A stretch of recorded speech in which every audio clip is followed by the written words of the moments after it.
आप हो सकता है जीत लो। चुनाव अंगणित होता है, अरिथमेटिक काम कर गया हमारे फेवर में, ज्ञानेश जी का थोड़ा कम चला या नहीं चला तो हम चुनाव जीत जाएंगे। लेकिन सिर्फ चुनाव जीतने से ये देश अब बचने की गारंटी नहीं है।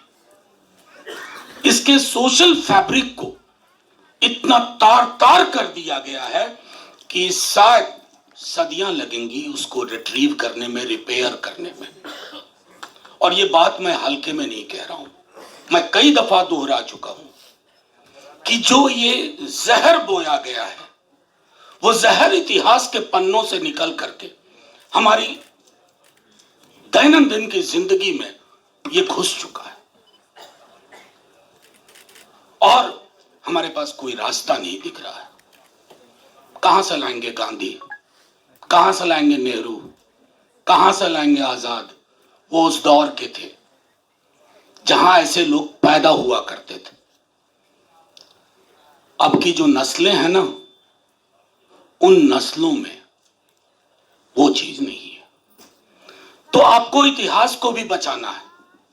अब मैं एक और छोटा वाकया आपसे शेयर करता हूं, और वो है कि जब मैं पोस्ट ग्रेजुएट का विद्यार्थी था, हाँ, एक हंसने के लिए, मैंने पटना यूनिवर्सिटी से हिस्ट्री में किया था ग्रेजुएशन, और तमाम बिहारियों की तरह आया था कि जेएनयू में मॉडर्न इंडियन हिस्ट्री पढ़ूंगा।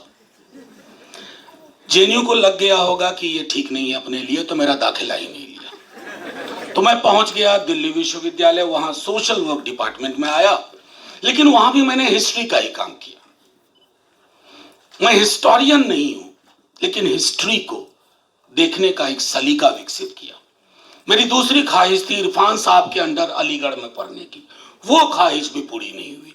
तो ख्वाहिशों के साथ मेरा रिश्ता ऐसा रहा है, ख्वाहिश कर लूं तो वो पूरी नहीं होती है। बहरहाल फिर यूं हुआ कि उस इतिहास की जो समझ थी उस पे हमने काम करना शुरू किया। और मैं आपसे कह रहा हूं कि पोस्ट ग्रेजुएशन में एक दिन लगा कि क्यों ना मैं हिंदुस्तान पाकिस्तान के बच्चों के टेक्स्ट बुक को कंपैरिजन करूं। ये मेरी ख्वाहिश थी। मेरी ख्वाहिश कृष्ण कुमार ले गए, वो उन्होंने पहले ही लिख दी। मेरे ख्याल आया मुझ में भी, लेकिन 6 महीने बाद देख रहा हूं वो किताब अवेलेबल है। उस किताब में पढ़ करके एक एहसास हुआ था कि पाकिस्तान को बहुत मशक्कत करनी पड़ी कि हमारा इतिहास क्या है। आज हमने हिंदुस्तान को, हमारे सियासतदानों ने उसी मुकाम पे लाके रख दिया है कि हमें सोचना पड़ेगा हमारा इतिहास क्या है। 1000 साल अगर तुम मेरे इतिहास से निकाल दोगे तो बच्चों को क्या बताऊंगा? 1000 साल क्या थे? नहीं साहब, देश एरोप्लेन मोड पे था, कोई एक्टिविटी नहीं हो रही थी, ना मैसेज आ रहे थे ना मैसेज जा रहे थे। ये जो कौम आप पैदा करेंगे वो कौम ख्वाब देखना ही बंद कर देगी। मैं ज्यादा वक्त न लेते हुए आपसे कहूं कि मैंने नदीम से कहा और आप तमाम लोगों से, 24 घंटे 7 दिन आप कुछ ना कुछ करते रहते हो। ये जो डेस्परेशन है ना, शायद इसी में रोशनी का सुराग है। कई दफा इसी इस्लामिक सेंटर में मैं बोल चुका हूं, बहुत भरोसा आप लोग करते हैं पॉलिटिशियंस पे कि फलाना पार्टी आएगी, फलाना पार्टी सब ठीक कर देगी। अरे पार्टियों को चुनाव लड़ना होता है, पार्टियों को अंगणित देखना पड़ता है, लेकिन एक आम आवाम को अंगणित और मनोविज्ञान नहीं देखना होता है, उसे अपना मुस्तकबिल देखना होता है। और जिसको देखने में हम नाकामयाब हो रहे हैं दिनों दिन।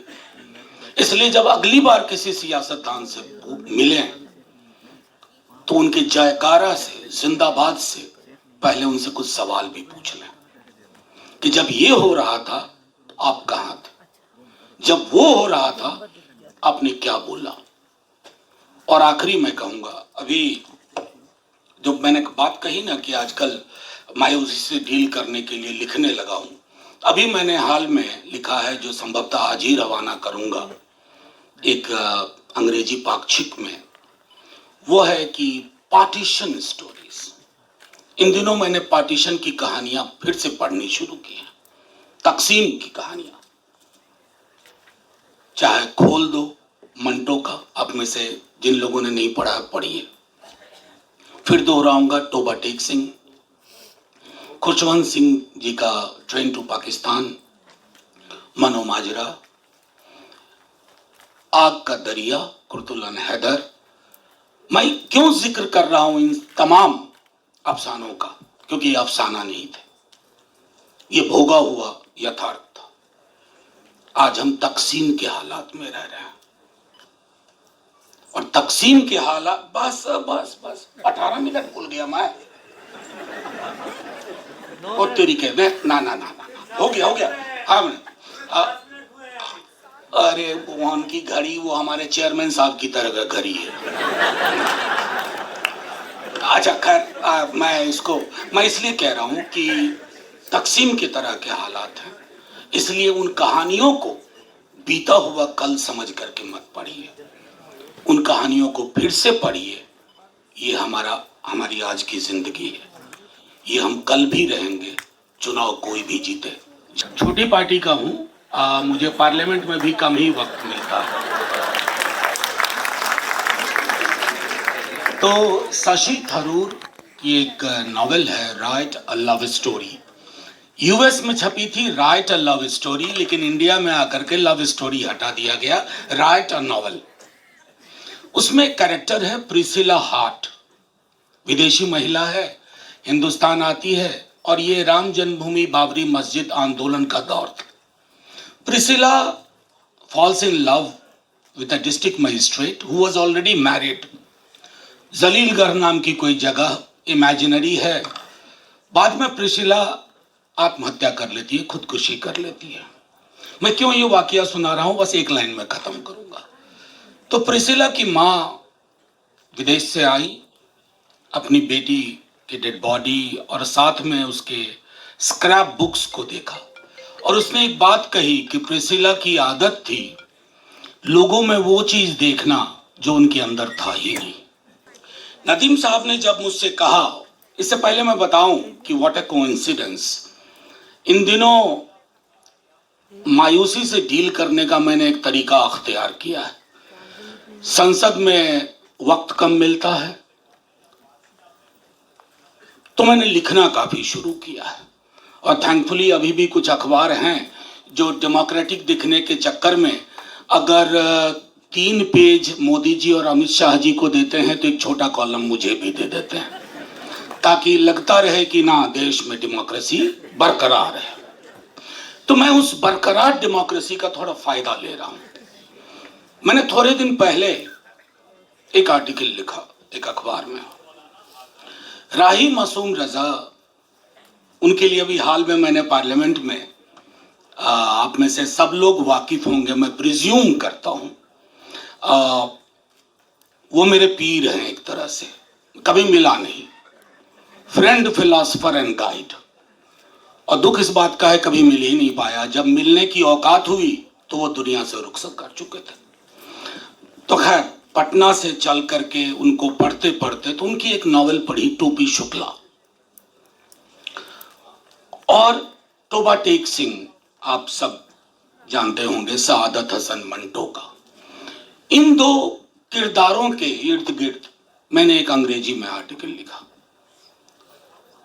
वजह बहुत साफ थी,